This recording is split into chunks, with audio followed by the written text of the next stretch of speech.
You literally can't tell a difference, they're identical. This is the brand new GAN 12 and this is last year's GAN 11. So if they are that similar, why should you get the newer model? This all comes down to 4 main things, but we will get onto the other 3 soon.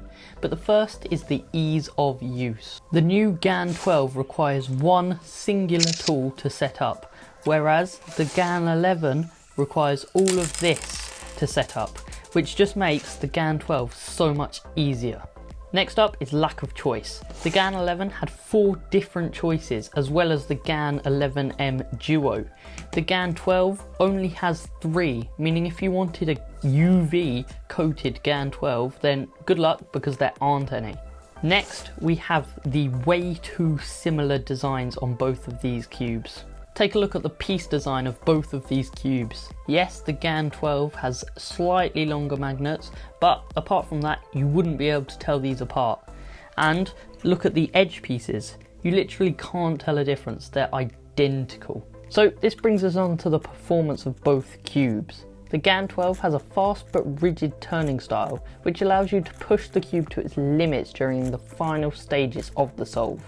This means that the cube isn't too fast, but also isn't too uncontrollable, which is a perfect feeling. You can see that I got 2 very decent solves, one after the other, which shows how consistent the cube is. But on top of that, you can make adjustments if you don't like how it is out of the box. Personally, this cube works really well with some Stardust as well as some Mystic with max command in the core. Compared to the GAN 11, which is still very fast but is slightly slower due to the core magnets not being as long as this year's model, which leads to a cube that is slightly less rigid but also a little bit slower. You can see that I also got 2 very good solves on this cube.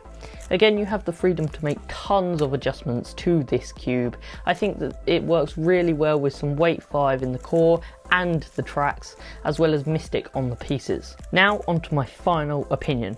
If you are a GAN fanboy, then definitely get the newer model.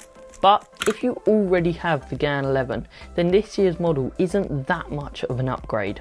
And with that, if you don't find me overly annoying, then definitely check out my reviews on both of these cubes independently, as well as some of my other videos.